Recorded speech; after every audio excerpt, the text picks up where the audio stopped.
Avant de commencer l'histoire, dites-nous d'où vous regardez en laissant un commentaire ci-dessous. Si vous appréciez cette vidéo, n'oubliez pas de liker et de vous abonner. Passez une merveilleuse journée.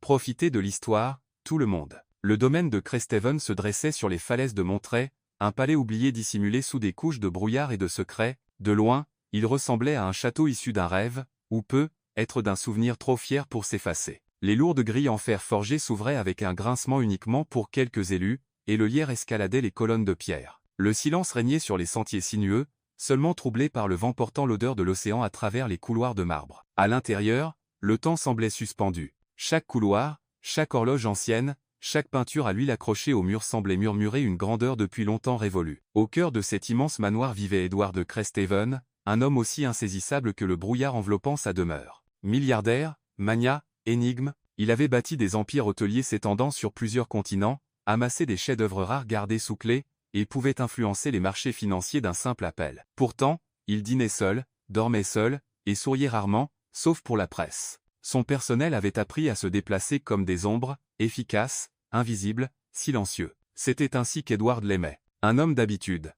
Froid, précis, inflexible. Sa matinée commençait à 6 heures avec un café colombien fraîchement préparé, et son emploi du temps était organisé à la seconde près. Les émotions, croyait-il, étaient des distractions, et les distractions étaient dangereuses. Mais dans une maison conçue pour étouffer toute émotion, une présence venait subtilement perturber son ordre. Clara Bennett, simple femme de ménage, du moins en apparence, elle arrivait tôt chaque jour, portant les mêmes baskets usées et attachant ses cheveux en un chignon lâche qui se défaisait toujours d'ici midi. Elle transportait ses produits de nettoyage comme un soldat porte son armure, discrètement, consciencieusement. Son uniforme était toujours impeccable, même quand le monde autour d'elle ne l'était pas. Elle ne parlait que lorsqu'on lui adressait la parole, ne s'arrêtait que sur instruction, et ne se plaignait jamais, même lorsque ses mains rougissaient à force de frotter les poignets en laiton en hiver. Pourtant, il y avait autre chose en elle, quelque chose qui ne pouvait être défini par son travail ou son silence. C'était dans la manière dont ses doigts s'attardaient une fraction de seconde de plus sur le bord des objets, dans la façon dont elle redressait un tableau de travers, non parce que c'était requis, mais parce que cela la dérangeait, dans la pause qu'elle marquait devant le grand piano du salon, ses yeux s'adoucissant comme si elle entendait une musique que personne d'autre ne se souvenait. Edward le remarquait. Il ne l'admettrait jamais, pas même à lui-même, mais il remarquait la lumière dans ses yeux quand elle pensait que personne ne regardait. Il remarquait sa démarche,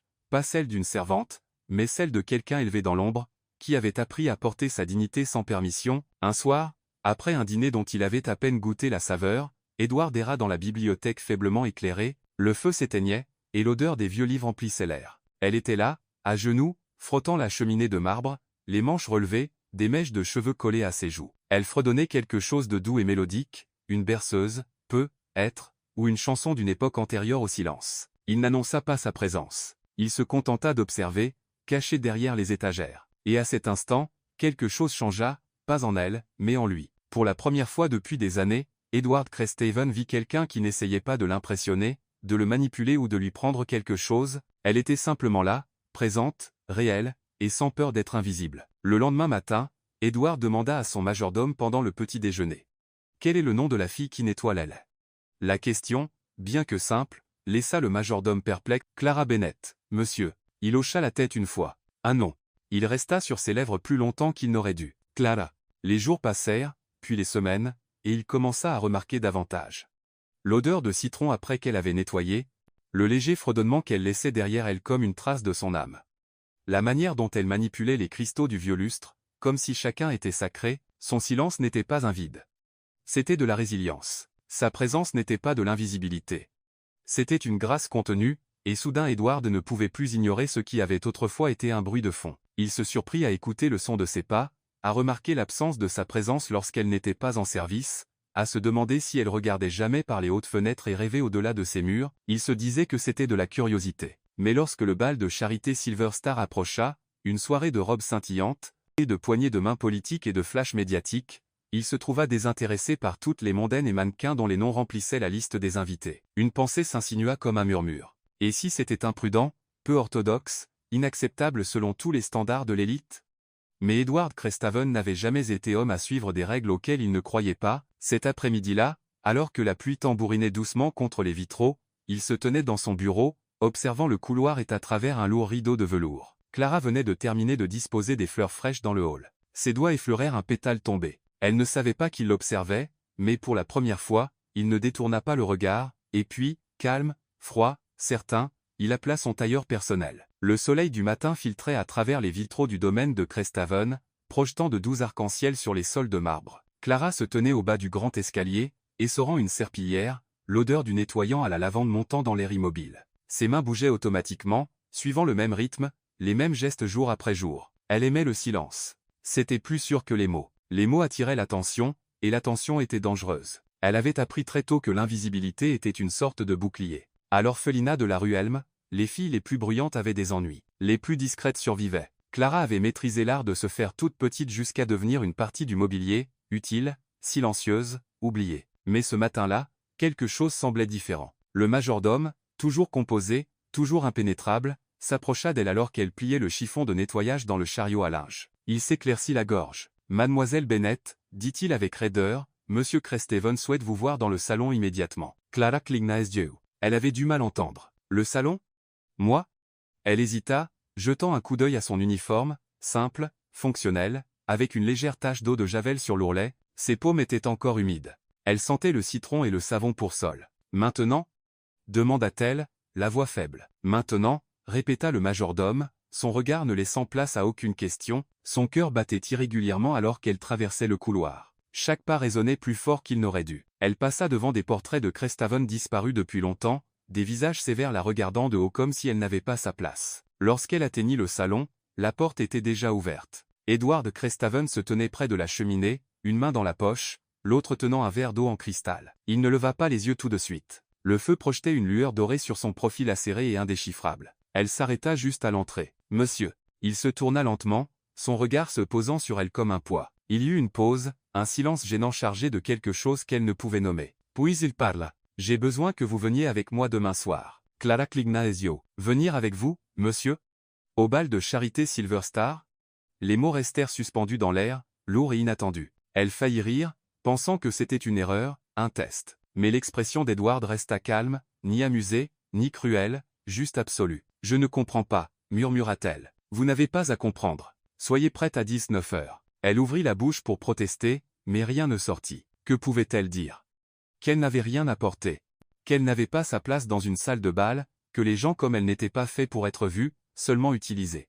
Au lieu de cela, elle hocha légèrement la tête. « Oui, monsieur », et tourna les talons pour partir. Ses jambes tremblaient alors qu'elle traversait le couloir, descendait les escaliers, jusqu'à l'aile des domestiques. Ce n'est qu'une fois la lourde porte de la cuisine refermée derrière elle qu'elle lâcha le manche de la serpillière et pressa ses deux paumes contre le métal froid. Il ne pouvait pas être sérieux. Mais lorsqu'elle retourna dans ses quartiers ce soir-là, une longue boîte était posée sur son lit. À l'intérieur se trouvait une robe de la couleur de minuit, scintillant de petites perles de cristal comme des étoiles dans un ciel infini. À côté, une note manuscrite en cursive soignée, portait ceci. « Personne ne peut détourner les yeux de ceux qui osent être vus. » Ici, Clara la fixa longuement. Elle n'avait jamais porté quelque chose comme ça. Elle n'avait jamais possédé quelque chose comme ça. Le tissu était incroyablement doux, la coupe précise. Ce n'était pas une robe. C'était une déclaration, une rébellion contre toutes les voix qui lui avaient dit qu'elle n'était pas assez. Pourtant, la peur la saisit. Et si c'était un piège?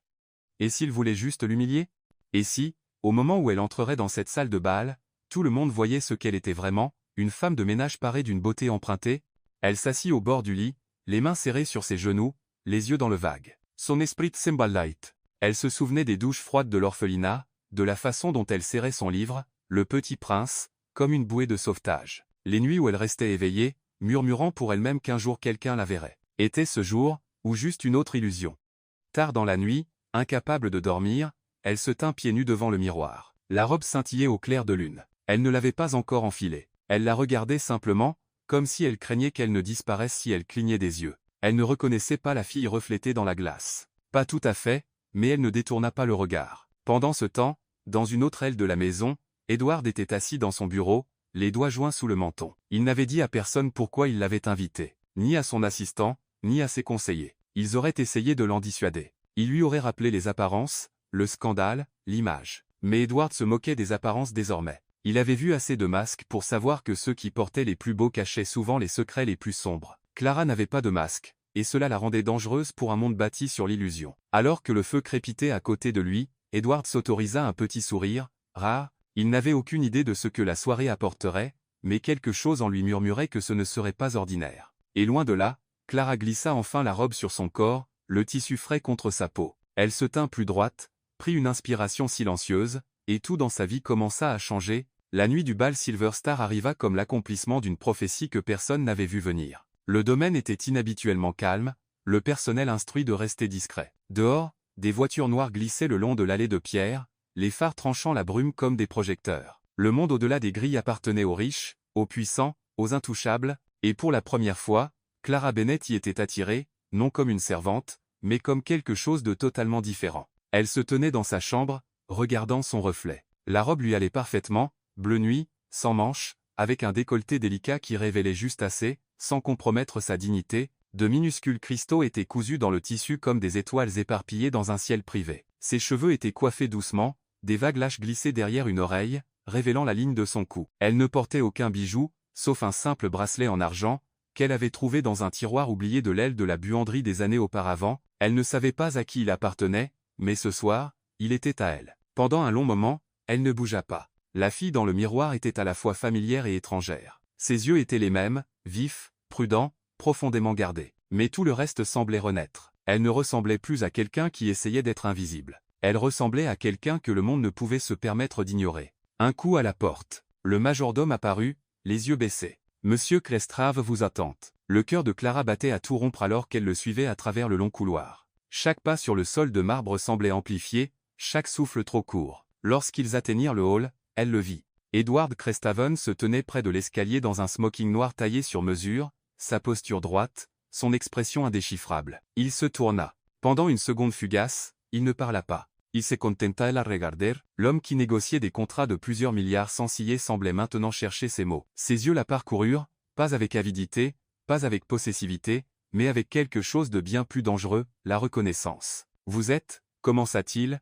mais s'arrêta. Elle inclina légèrement la tête. « Comme quelqu'un d'autre. » Il secoua la tête. « Non, comme vous-même. » Enfin. Puis, lui offrant son bras, il dit doucement, « Allons-y. » Ils montèrent dans la voiture noire qui attendait dehors, les vitres teintées pour bloquer les regards du monde. Le trajet jusqu'à l'hôtel Silver Star fut silencieux, mais vibrant d'énergie. Ils ne parlèrent pas beaucoup, mais il y avait une conscience entre eux, un courant de quelque chose d'indicible, qui tirait, se formait, osait exister. L'hôtel scintillait comme un palais. Des lustres dorés répandaient la lumière sur le grand escalier, et des violons jouaient depuis un quatuor en direct près de l'entrée de la salle de bal. La haute société évoluait dans les couloirs avec une grâce effortless, leur conversation tissée de noms, d'affaires et de ragots. Et puis elle sortit de la voiture. Des exclamations parcoururent la foule. Une fille que personne ne reconnaissait, portant une robe plus exquise que la plupart des héritières présentes. Sa main glissait doucement au bras d'Edward Crestaven, son menton relevé, non avec arrogance, mais avec une force tranquille. Les photographes mitraillaient. Les regards s'échangeaient. Les murmures commencèrent. Qui était-elle?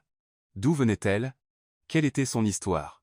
Mais Clara ne tressaillit pas. Elle marcha avec lui dans la salle de bal, passant devant des rangées de personnes dont les noms figuraient dans les magazines et brodés sur les sacs à main. Elle ne sourit pas. Elle ne se fit pas petite. Elle existait simplement, pleinement, vulnérablement, magnifiquement, et cela seul la rendait inarrêtable. En haut de l'escalier menant à la grande salle de bal, l'annonceur s'éclaircit la gorge. « Mesdames et messieurs, Monsieur Edward Crestaven et son invité, Mademoiselle Clara Bennett. » C'était la première fois que son nom résonnait contre les murs de marbre et les lustres. Mille yeux se tournèrent. Edward se pencha plus près. « Prête? Sagorge se serra. »« Non. » Il sourit. « Bien. » Puis ils descendirent. La salle des bals c'est toute. Même la musique s'estompa en arrière-plan. Chaque pas dans cet escalier semblait un choix, une rébellion, une déclaration qu'elle ne se cacherait plus. Et lorsqu'ils atteignirent la dernière marche, Edward posa doucement sa main dans son dos, la guidant vers le centre de la pièce. Les violons reprirent, jouant une valse lente. Sans demander, il tendit la main. Clara hésita, puis plaça sa main dans la sienne. Ils dansèrent. Ses pas étaient prudents au début, mais les mouvements d'Edward étaient stables, confiants, rassurants. Autour d'eux, l'élite regardait, leur champagne intact, leurs conversations oubliées, c'était comme regarder une histoire se dérouler à laquelle personne n'avait été invité à écrire. Et pourtant, elle dansait. Elle n'était pas parfaite. Son rythme vacilla une fois. Son talon accrocha l'ourlet de sa robe. Mais elle ne s'enfuit pas, ne s'excusa pas. Et Edward?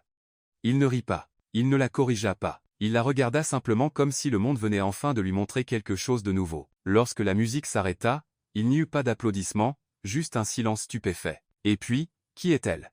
Murmura quelqu'un. Elle doit être européenne, dit un autre. Aucune Américaine ne marche comme ça sauf si elle est de sang royal. Non, répondit une troisième voix, plus froide, plus tranchante. C'est une actrice, ou pire, son dernier amusement. Clara entendit tout, mais elle ne réagit pas, car pour la première fois de sa vie, elle ne survivait pas. Elle devenait. Mais tout le monde dans cette salle de bal ne célébrait pas sa transformation. Dans un coin éloigné de la pièce, sous un lustre doré, se tenait une femme en robe cramoisie, tenant une flûte de champagne avec des ongles peints comme du sang, Victoria Langley, héritière de Langley Pharmaceuticals, ancienne flamme d'Edward. Et elle s'avançait déjà vers eux. Il ne fallut pas longtemps. Dès que Clara et Edward s'éloignèrent de la piste de danse, les murmures s'enflammèrent comme une traînée de poudre dans la salle de bal, assez doux pour rester discret, assez acéré pour faire couler le sang. Elle n'avait pas sa place. Là, dessus, tout le monde était d'accord. Mais qui était-elle?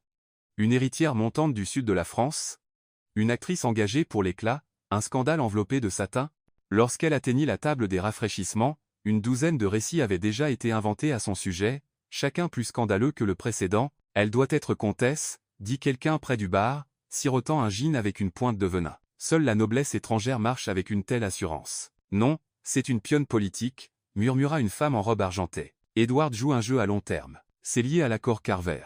J'ai entendu qu'elle lui a sauvé la vie une fois, être dans un accident de voiture ou à l'hôpital, quelque chose de dramatique. Vous savez comment est Edward, toujours sensible à la culpabilité. Ce n'est pas juste une cavalière. Il va l'épouser. S'il vous plaît, cette fille est une passade. On sent l'effet de nouveauté. Chaque femme dans la pièce se sentit soudain déséquilibrée, comme si Clara avait enfreint une loi tacite, et chaque homme, surtout les mariés, la regardait trop longtemps, trop ouvertement, mais tandis que l'élite spéculait, Clara traversait la salle de bal comme si rien de tout cela ne l'atteignait. Non pas qu'elle n'entendait pas.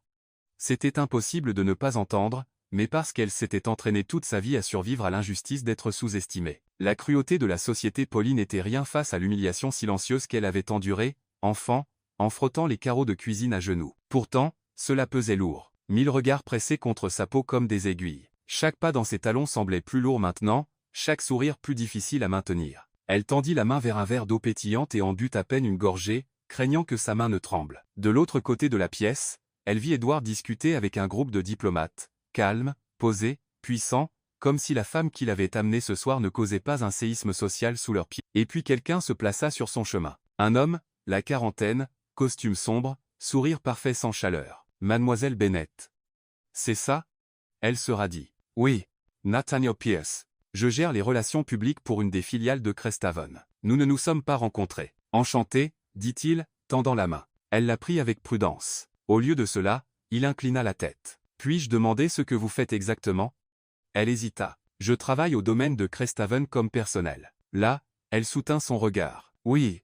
Une lueur de surprise traversa son visage, puis de l'amusement, puis quelque chose de plus déplaisant. Eh bien, dit-il doucement, je suppose que nous commençons tous quelque part. Avant qu'elle ne puisse répondre, il était parti, déjà tourné vers quelqu'un d'autre à charmer. Clara exhala lentement, puis se détourna de la foule, se dirigeant vers le balcon éloigné. Elle avait besoin d'air, de silence, de distance. Dehors, la nuit était plus fraîche. Les lumières de la ville scintillaient sous l'horizon comme de l'or renversé. Elle saisit la balustrade, laissant le métal froid la ramener à la réalité. Elle savait que ce serait difficile, mais elle n'avait pas prévu que la pièce ressemblerait à un tribunal. De l'intérieur, étouffée par le verre, elle entendit des rires qui n'en étaient pas, des verres de champagne qui s'entrechoquaient comme des armes, et une voix de femme s'élevant un peu plus fort qu'elle n'aurait dû. Oh, voyons, Edward Cresthaven ne tombe pas amoureux. Il investit. Clara tressaillit. J'ai entendu qu'elle était une fille de la rue. Il l'a probablement ramassée en chemin. Les mots ne l'écrasèrent pas, mais ils fissurèrent quelque chose. Elle baissa les yeux sur ses mains, posées doucement sur le bord du balcon. Elle tremblait maintenant. Derrière elle, une voix parla doucement. Elle n'aurait pas dû dire ça. Clara se retourne. C'était Margaret Carver, une femme grande et frappante d'une cinquantaine d'années, en robe bleu marine, avec une posture d'acier. Elle était l'une des rares personnes que Clara avait reconnues grâce aux médias. Philanthrope, investisseuse, fondatrice de l'une des fondations éducatives les plus puissantes du pays. Je suis désolée, dit Clara automatiquement. Margaret haussa un sourcil. Pourquoi? Exister? Clara ouvrit la bouche, puis la referma. Vous êtes entrée dans une pièce qui a peur de vous, poursuivit Margaret, parce que vous n'êtes pas passé par la grande porte comme eux, et pourtant vous les éclipsez. Clara cligna les yeux. Je n'essaie pas de. Je sais. C'est pourquoi ça fonctionne. Pendant un moment, elles restèrent silencieuses. Puis Margaret ajouta doucement.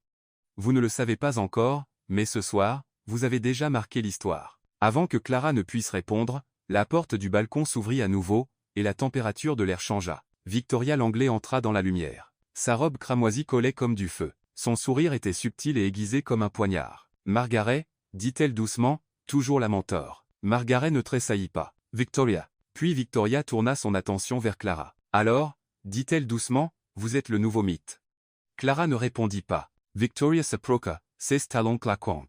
Je connais Edward depuis longtemps, dit-elle, faisant tournoyer son champagne, vous n'êtes pas son genre. Et pourtant, Margaret intervint calmement.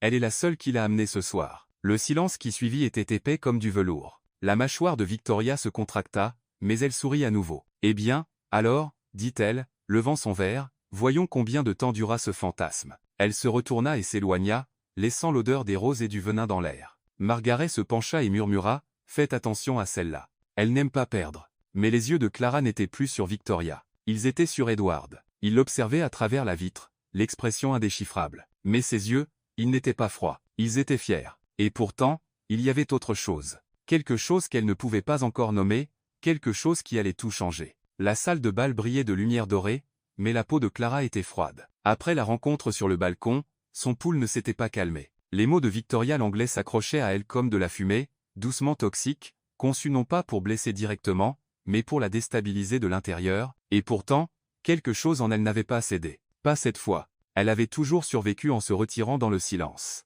C'était son armure, son manteau d'invisibilité. Mais ce soir, le silence semblait différent. Ce n'était pas une retraite. C'était un choix. Elle rentra dans la salle de bal, le menton levé, non par défi, mais par une commande tranquille. Les regards se tournèrent à nouveau. Sa présence n'était plus une anomalie. C'était une perturbation, un défi, le genre qui faisait vaciller les mondaines dans leurs talons et murmurer derrière des flûtes de cristal. Elle ne sourit pas, ne chercha pas à adoucir ses contours. Elle marcha avec la grâce lente et délibérée de quelqu'un qui n'avait rien à prouver mais tout à dire, et c'est à cet instant précis que Victoria s'avança à nouveau pour l'intercepter, comme un requin tournant autour d'une eau libre. Clara, roucoula-t-elle, tenant 2 verres de champagne comme pour offrir la paix. Je n'ai jamais eu l'occasion de vous accueillir correctement. Cette robe, elle est audacieuse, presque téméraire. Clara s'arrêta. Les yeux de Victoria scintillaient d'une fausse douceur. Edward a un faible pour les causes perdues, n'est-ce pas? Je suppose que ça lui donne l'impression d'être un sauveur. Clara ne mordit pas à l'hameçon, mais elle prit le verre. Merci, dit-elle calmement. J'ai beaucoup entendu parler de vous. Oh, j'en suis sûr, répondit Victoria, s'approchant. Ça doit être écrasant, être soudain entouré de gens à qui tout a été offert, éducation, héritage, argent, vous savez, le patrimoine. Le mot coulait comme du miel sur une lame. Les yeux de Clara n'oscillèrent pas. Écrasant, dit-elle, la voix basse et calme. Peut être, mais pas inconnu. J'ai déjà vu des gens comme vous. Victoria inclina la tête. Vraiment? Oui. À l'orphelinat, nous avions des donateurs qui venaient une fois par an. Ils apportaient des sourires, des photos, et des promesses qu'ils ne se rappelaient jamais. On comptait combien de temps il leur fallait pour oublier nos noms. Une lueur traversa le visage de Victoria, puis disparut sous un sourire poli. Je vois, dit-elle doucement. Donc, c'est une revanche? Clara se pencha légèrement. Non, c'est une présence. Les mots tombèrent comme un tonnerre en velours. Margaret Carver, debout à proximité, laissa les coins de sa bouche se relever, à peine, mais Victoria ne recula pas. Vous ne resterez pas, dit-elle froidement. C'est un moment, pas une place. Clara prit une gorgée lente de champagne, les yeux ne quittant jamais les siens. Peut être, mais ce moment est à moi, et vous vous en souviendrez. Le silence entre elles s'étira, tendu. Puis, comme si rien ne s'était passé, Clara se retourna et s'éloigna, sans tressaillir, sans se remettre en question, juste son dos à la femme qui pensait pouvoir l'écraser, et soudain, la salle de bal ne ressemblait plus à un territoire ennemi. Elle ressemblait à une scène. Derrière elle, les murmures changèrent, certains empreints d'admiration, d'autres d'inconfort. Et quelque part dans le coin droit éloigné, un journaliste connu griffonnait dans un carnet. Clara trouva son chemin vers un coin plus calme près de la galerie de tableaux. Ses doigts effleurèrent légèrement le cadre d'une œuvre impressionniste, une scène océanique, orageuse et sauvage. Magnifique, dit une voix à côté d'elle. C'était Edward. Il se tenait prêt, mais ne la toucha pas. Sa présence, stable et chaude, suffisait. Vous l'avez géré, dit-il, la voix basse. Ce n'est pas le premier loup que je vois en soi. Il sourit sincèrement cette fois. Je savais que vous aviez du feu en vous. Clara leva les yeux vers lui. Alors pourquoi m'avoir amené ici? Pourquoi me faire ça? Le regard d'Edward s'adoucit. Parce que j'avais besoin que cette pièce voie ce que je savais déjà, que le pouvoir ne vient pas de l'héritage. Il vient de la survie, du respect de soi, d'être exactement qui vous êtes, même quand le monde essaie de vous faire honte pour ça. Clara scruta son visage, cherchant la moquerie, le calcul. Il n'y en avait pas, seulement quelque chose de stable, de fier, presque protecteur. « Est-ce que vous m'utilisez » demanda-t-elle doucement. « Non, dit-il, mais je pourrais apprendre de vous. » Elle ne répondit pas tout de suite. L'idée la déstabilisa, que quelqu'un comme lui, avec sa vie sur mesure et son pouvoir sculpté, puisse la voir comme plus qu'un spectacle, plus qu'un pari, plus qu'une femme de ménage. Elle se tourna vers le tableau. « Je ne suis pas une histoire, Edward. Je sais, dit-il, mais ils en écriront une sur vous quand même. » À cela, elle rit doucement, une seule fois, puis exhala. « Qu'ils le fassent. » murmura-t-elle. Ils restèrent là en silence, mais sous ce calme, quelque chose de nouveau s'était formé entre eux, pas seulement de l'attirance, pas seulement de l'intrigue, mais de la reconnaissance. Et pourtant, de l'autre côté de la pièce, tout le monde ne célébrerait pas le moment de force de Clara. Dans un coin où la lumière des bougies vacillait doucement, un homme avec un badge de presse parlait doucement au téléphone. « Ah, elle s'appelle Clara Bennett. J'ai une confirmation d'une source, ancienne orpheline, actuellement employée de Cresthaven. Aucun passé public, aucune éducation connue. » Il fit une pause, puis sourit. « Exactement.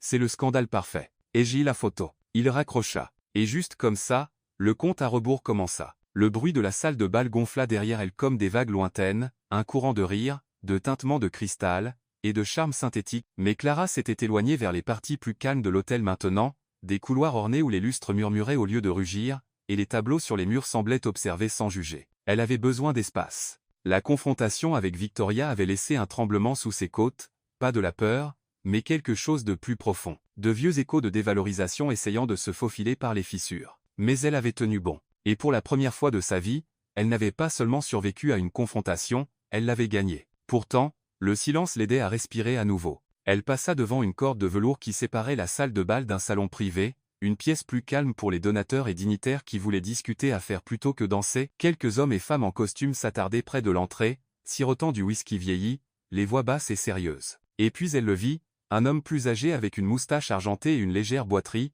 vêtu d'un uniforme de serveur. Il se déplaçait lentement, équilibrant soigneusement un plateau de verre vide. Sa posture était fatiguée, mais précise, comme quelqu'un qui avait servi toute sa vie sans rien demander en retour. Au début, Clara ne le reconnut pas, mais quelque chose dans la manière dont il inclinait la tête, la gentillesse dans ses yeux fatigués, l'attira comme un souvenir pas tout à fait retrouvé. Et puis il se tourna complètement vers elle. Le verre sur son plateau trembla. « Clara » dit-il doucement, presque effrayé d'y croire. Son cœur bandit. Elle cligna des yeux, incertaine. « Je suis désolé. Est-ce que je vous connais ?» Ses yeux se remplirent. Il avança, posant soigneusement le plateau sur une table à proximité. « C'est moi. » dit-il. Monsieur Grayson de l'orphelinat de la rue Elm. Et juste comme ça, les années s'effondrèrent. Elle vit tout d'un coup, le couloir à la peinture écaillée, le lit près du radiateur, le livre avec le renard sur la couverture, ses mains stabilisant les siennes alors qu'elle pleurait en silence, après qu'une autre fille eut déchiré sa seule robe. « Monsieur Grayson » souffla-t-elle. Il sourit. « Tu lisais Le Petit Prince sous l'escalier. Tu me disais que les étoiles semblaient plus proches quand il pleuvait. Je n'y ai pas pensé depuis des années. Je ne t'ai jamais oublié, dit-il. Tu étais toujours différente, plus silencieuse, observant le monde avec des questions dans les yeux. Clara s'approcha. Je pensais que vous étiez parti. J'ai été licencié, dit-il avec un haussement d'épaules triste. Coupe budgétaire. Ils ont engagé du personnel plus jeune, disaient que j'étais trop lent, mais je savais que tu t'en sortirais un jour. Je n'imaginais juste pas comme ça. Elle rit doucement, puis essuya ses yeux avant que les larmes ne ruinent son maquillage. Ce n'était pas prévu, murmura-t-elle. Il hocha la tête, jetant un coup d'œil à l'opulence autour. Ça l'est rarement. Pendant un moment, aucun ne parla. Puis M. Grayson fouilla dans sa poche et en sortit quelque chose d'usé, aux bords effilochés, à la couverture froissée. C'était Le Petit Prince. Son souffle se coupa. Vous l'avez gardé. Je l'ai trouvé dans le bac à dons après ton départ, dit-il doucement. Je pensais que tu voudrais le récupérer un jour. Clara prit le livre avec des doigts tremblants. Son nom était toujours griffonné à l'intérieur de la couverture, d'une écriture maladroite et enfantine. Savoix Sebrisa. Je prétendais être le renard. Celui qui attendait d'être apprivoisé. Et maintenant, elle leva les yeux, brillant, maintenant je pense que j'étais la rose. Il sourit, fier et silencieux. Et pendant un instant, tout le bruit, tous les ragots, tout l'éclat de la salle de bal s'effacèrent. Tout ce qui restait était le souvenir d'une petite fille qui avait autrefois été invisible au monde et de l'homme qui l'avait vue même alors. « Je suis content que tu aies trouvé ton chemin, » dit-il. Clara serra le livre contre sa poitrine. « Je le trouve encore. » Du coin du couloir, un flash jaillit. Clic. Un appareil photo.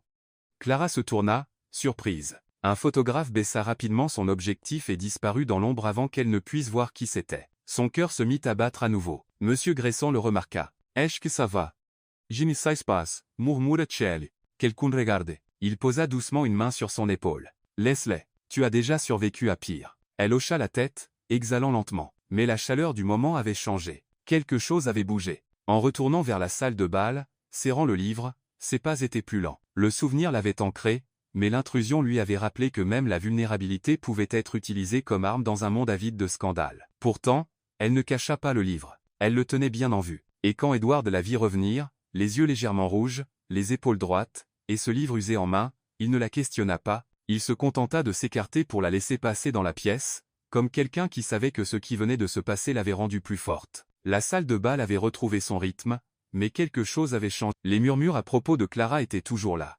Certains empreints d'envie, d'autres de curiosité, mais maintenant, ils portaient moins de certitude. Elle n'était pas seulement restée, elle avait marché, confronté, parlé, et était revenue. Elle avait survécu à leurs regards. Clara se tenait tranquillement près d'une table de roses, traçant le bord d'un vase en cristal du bout des doigts. Le livre était toujours dans ses mains. Elle ne l'avait pas lâché depuis que M. Grayson le lui avait donné. Quelque chose dans son poids usé lui rappelait qu'elle était réelle, peu importe ce qu'il disait. Mais ce qui se passa ensuite, ni elle ni personne d'autre n'aurait pu le prévoir. Un groupe de photographes et de journalistes avait été autorisés à entrer. Ils étaient censés rester près du hall, capturant des moments polis. Un sénateur trinquant, un mannequin riant à la blague d'un PDG, la danse habituelle du statut, mais maintenant, il se tenait juste derrière le lustre principal, attendant comme si quelque chose d'important allait se produire, et puis les murmures s'arrêtèrent, car Edward Crestaven était monté sur la plateforme, il n'y avait pas d'annonce, pas de changement de musique, juste lui, droit, l'expression calme, la présence indéniable. Son smoking était élégant mais pas ostentatoire.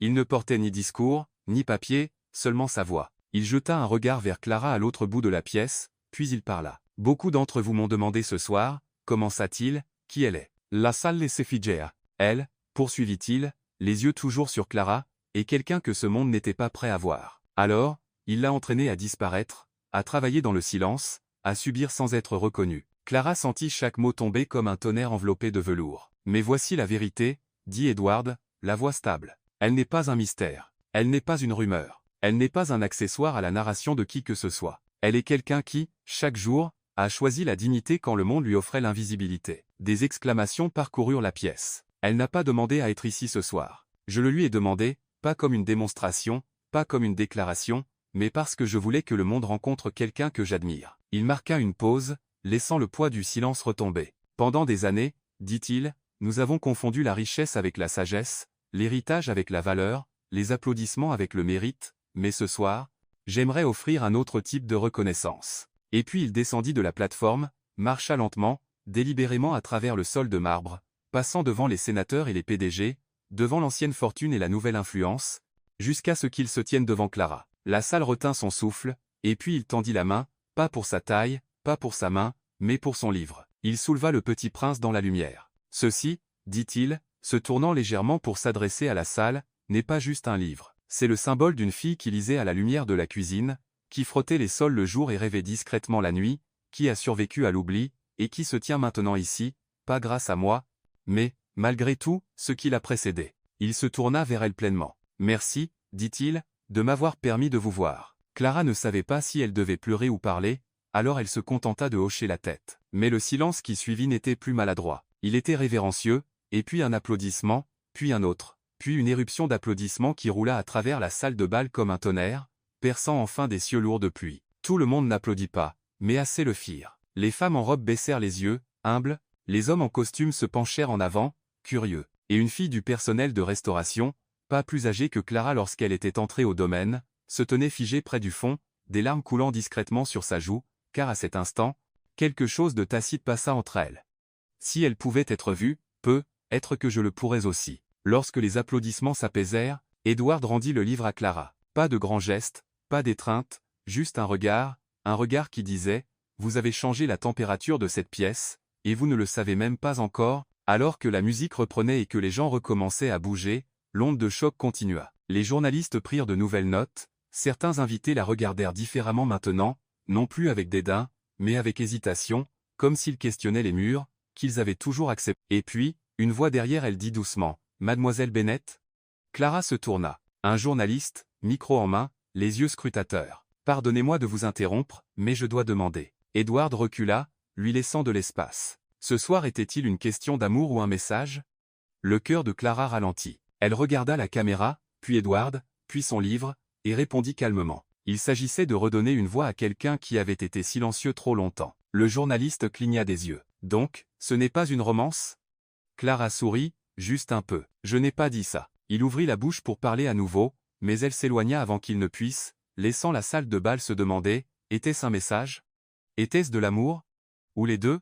Et loin dans la salle de presse, un rédacteur tapait déjà des titres, mais aucun ne pouvait capturer ce qui s'était vraiment passé. Parce que ce que Clara avait fait n'était pas seulement d'entrer dans une pièce. Elle avait redéfini ce que cela signifiait d'y rester. La salle de bal ne retrouva pas sa normalité après le geste d'Edward. Elle ne le pouvait pas. Il y avait quelque chose d'altéré dans l'air maintenant, comme si l'espace lui-même s'était élargi. Les rires qui suivirent étaient plus prudents, les conversations plus mesurées. Même la musique, bien qu'inchangée, semblait résonner différemment à travers les salles illuminées par les lustres. Clara n'avait pas seulement été vue, elle avait été déclarée. Et maintenant, le monde commençait à répondre. Cela commença subtilement, un hochement de tête de la femme d'un sénateur, un regard d'un PDG de la technologie, une offre silencieuse de champagne de quelqu'un qui l'avait ignoré plus tôt. Clara remarqua le changement, pas dans les mots, mais dans les postures. Les gens qui la traversaient autrefois du regard la regardaient maintenant. Et puis, alors que la nuit s'approfondissait, la première invitation arriva, elle se tenait près d'une arche florale à l'entrée de la salle de bal, essayant de reprendre son souffle, lorsqu'une femme s'approcha avec une confiance gracieuse et une présence qui faisait taire l'espace autour d'elle. Margaret Carver, fondatrice de la Fondation Carver, une femme qui avait construit des écoles sur 3 continents et marché dans des zones de conflit en talons sans perdre son assurance. Clara, dit-elle doucement, comme si elles étaient de vieilles amies se retrouvant après des années, Clara se tourna, surprise mais non intimidée. Madame Carver. Appelez-moi Margaret. Elle sourit. Après ce soir, je pense que nous nous verrons plus souvent. Clara hésita. Je ne suis pas sûre de comprendre ce que vous voulez dire. Le ton de Margaret s'adoucit. Vous n'avez pas besoin de comprendre. Écoutez simplement. Elle sortit une petite enveloppe de son sac et la lui tendit. À l'intérieur, une note manuscrite sur du papier ivoire, au bord doré. Clara Bennett, vous avez inspiré plus que vous ne le réalisez. Parlons de comment vous pouvez inspirer des milliers d'autres. Margaret Carver, Foundation Carver. Clara la lut 2 fois. Ses doigts tremblaient légèrement. Je ne comprends pas, dit-elle honnêtement. Je ne suis pas formée pour ce genre de choses. C'est exactement pourquoi vous comptez, répondit Margaret. Vous n'êtes pas poli, vous êtes réel. Vous savez ce que c'est d'être ignoré, rejeté, négligé. Des filles dans tout ce pays ressentent la même chose. Et ce soir, vous avez allumé quelque chose en elles. Clara sentitza gorges serer. Margaret se pencha. Nous n'avons pas besoin d'une autre célébrité sur nos affiches de campagne. Nous avons besoin de quelqu'un dont l'histoire fait mal. Quelqu'un qui a mérité chaque souffle qu'elle prend. Elle fit une pause. Soyez notre visage, Clara. Soyez leur voix. Et puis elle disparut, laissant la carte dans sa main et une tempête dans sa poitrine. Quelques minutes plus tard, une autre silhouette s'approcha, un homme cette fois, grand, à lunettes, avec l'énergie précise de quelqu'un qui savait que ses mots avaient du poids. Jonathan Sterling, dit-il, offrant sa main. Rédacteur en chef chez Horizon Magazine. Nous aimerions vous présenter dans notre prochain numéro. Clara, klingna eziew. Moi? Il rit doucement. Vous venez de redessiner les lignes de ce A. Quoi ressemble le pouvoir? Nous serions négligents de ne pas raconter votre histoire. Elle ne répondit pas tout de suite. Elle n'était pas prête. Sterling le remarqua. Je comprends. Prenez votre temps, mais vous n'êtes plus invisible. Et cela vient avec des invitations et des attentes. Lorsqu'il s'éloigna, Clara se sentit étourdie. Les gens la voyaient maintenant, pas seulement comme l'invité inattendu d'Edward Cresthaven, mais comme un symbole.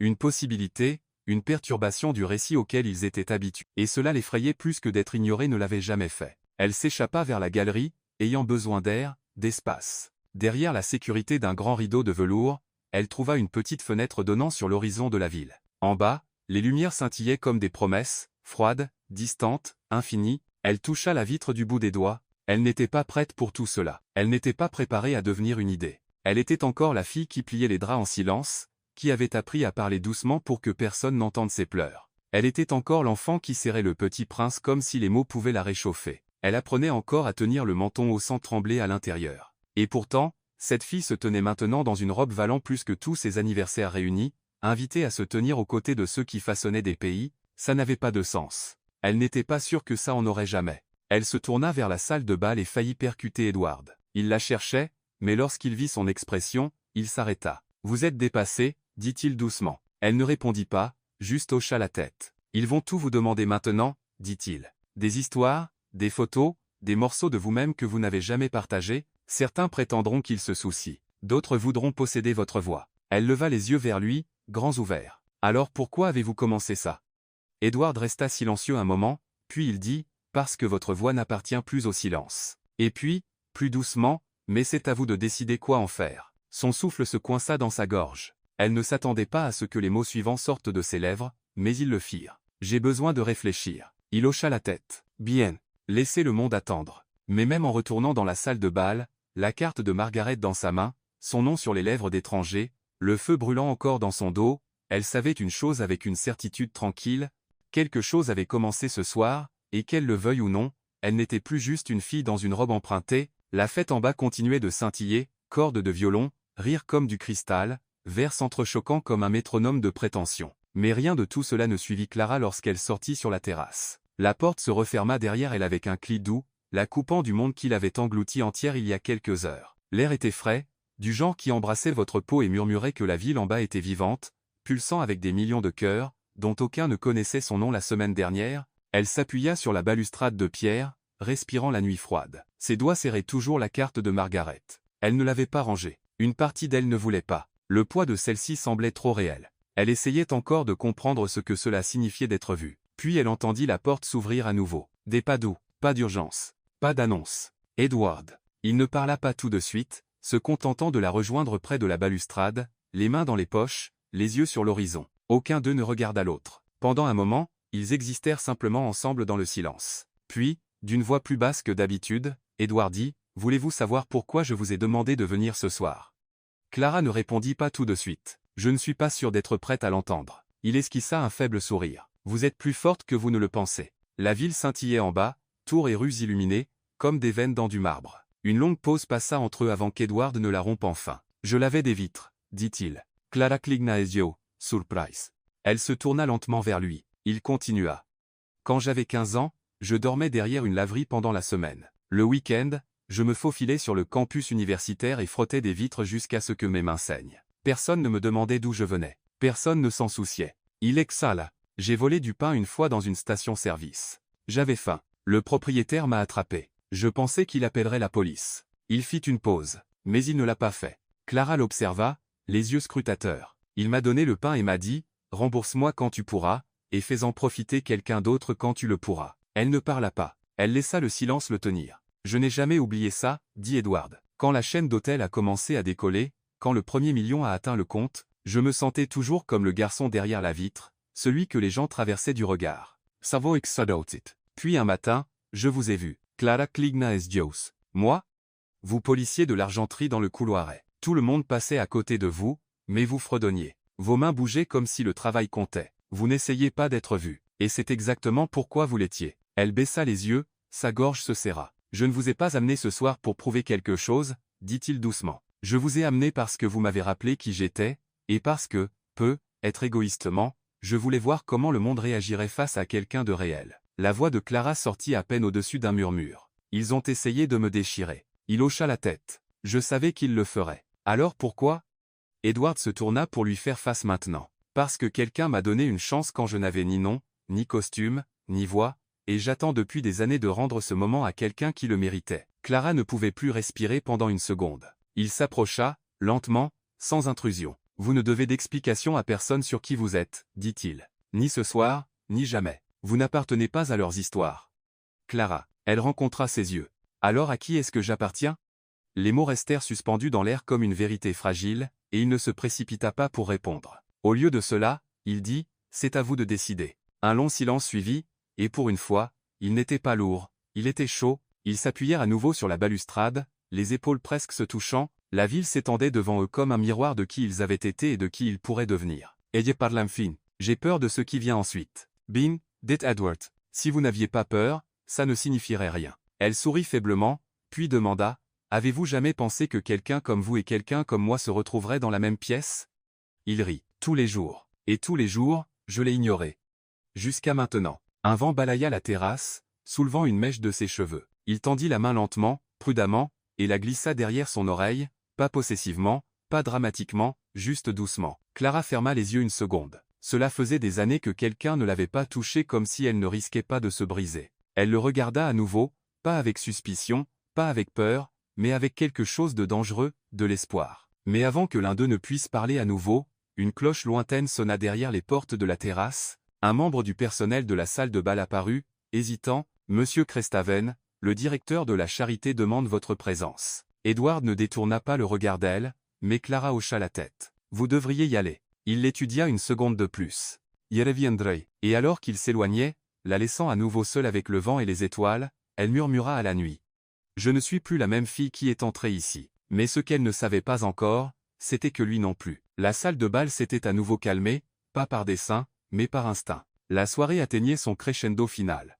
Les donateurs avaient dansé, les accords avaient été murmurés, et les verres remplis comme une horloge, le quatuor à cordes avait adouci son tempo. Quelque part près de l'entrée, des murmures de départ avaient commencé, mais juste avant que l'événement ne se dissolve en manteau, valet et photographie à la sortie, le maître de cérémonie monta sur la scène centrale, micro en main. « Mesdames et messieurs, dit-il, ajustant sa cravate, avant de clore ce gala Silver Star de cette année, nous avons une dernière voix à entendre, une voix qui nous a rappelé ce soir ce que cet événement est véritablement destiné à honorer. » Quelques personnes haussèrent les sourcils, d'autres se penchèrent, curieux. « Dans un monde qui parle trop et écoute trop peu, poursuivit l'hôte, quelqu'un a choisi de se tenir dans le silence et nous a tous émus. » Il fit une pause, souriant vers le bord de la salle de bal. « Mademoiselle Clara Bennett, voulez-vous nous rejoindre ?»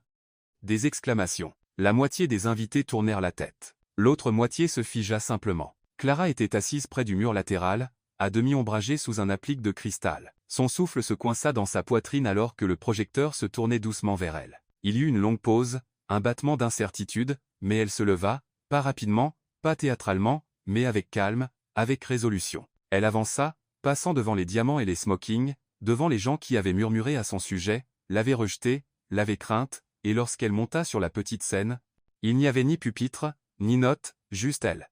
Nue, élégante, vue. Elle prit le micro et les regarda. « Je n'ai pas de discours préparé, » commença-t-elle, sa voix douce mais inébranlable. « Je ne savais pas que je serais ici. Honnêtement, je n'étais pas censé être à cet événement du tout. » Quelques rires polis. Elle sourit faiblement. « Je suis venue ce soir parce que quelqu'un m'a demandé d'arrêter de me cacher, parce que quelqu'un croyait que le monde avait besoin d'entendre quelqu'un comme moi. Et je pense qu'il avait être raison. » La salle écouta, immobile, sans cligner des yeux. « J'ai été élevée dans un endroit où le silence était la survie, » dit-elle, où l'enfant le plus bruyant était souvent le premier à être blessé, où rêver était quelque chose qu'on faisait avec des livres parce que la réalité ne laissait pas beaucoup de place à autre chose. Elle leva le livre usé de Le Petit Prince. Ce fut mon premier cadeau. Je l'ai trouvé dans une boîte quand j'avais 7 ans. Il m'a appris que parfois les choses les plus importantes sont invisibles à l'œil, comme la gentillesse, comme la dignité, comme la valeur de soi. Le silence s'approfondit. On m'a appris à être petite, à être invisible, à garder la tête baissée et les mains occupées. Et pendant longtemps,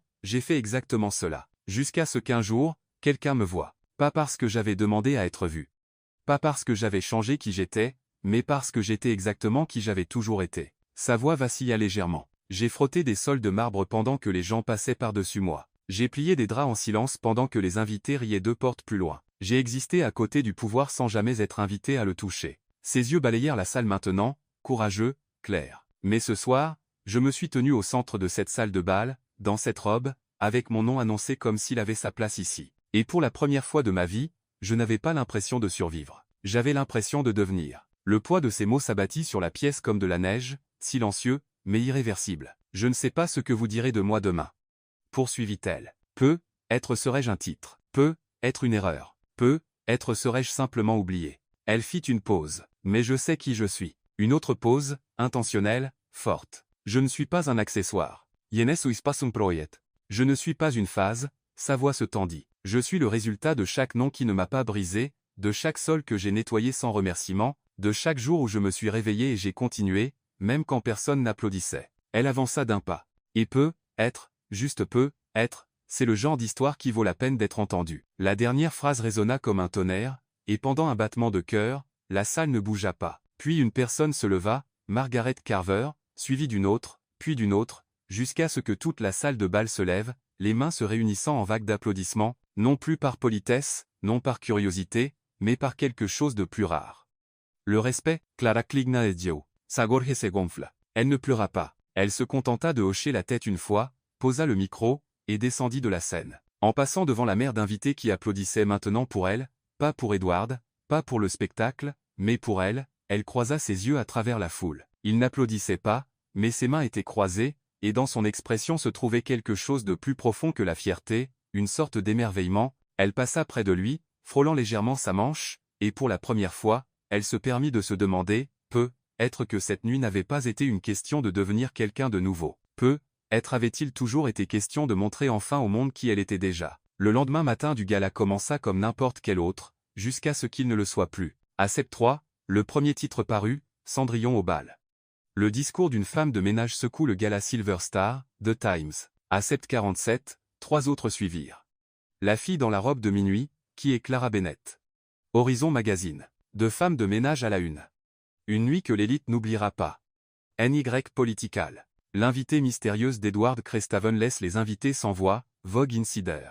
À 8h30, son nom était en tendance dans 3 pays. À Dish, l'histoire avait atteint les tables de petit déjeuner à travers l'Amérique. Mais plus puissant que la tempête médiatique étaient les murmures sur le terrain, dans les salles de pause, les wagons de métro, les couloirs d'hôpitaux, les salons d'école et les appartements de mères célibataires, dans les centres communautaires, sur TikTok, et dans les coins des refuges pour femmes. Et il ne demandait pas. Qui est-elle?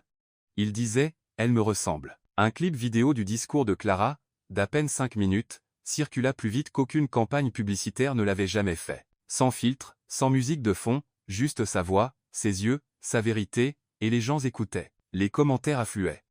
J'ai nettoyé des maisons pendant 14 ans. Personne n'a jamais dit que nous concions jusqu'à maintenant. Elle a exprimé tout ce que je n'ai jamais eu les mots pour dire. J'ai regardé ça dans le bus avec ma fille. Nous avons pleuré ensemble. Elle n'a pas juste marché dans cette salle de bal. Elle a enfoncé la foutue porte pour nous tous. Mais ce n'était pas seulement numérique. Dans un lycée de Détroit, une enseignante imprima son discours et l'afficha sur le mur avec la légende.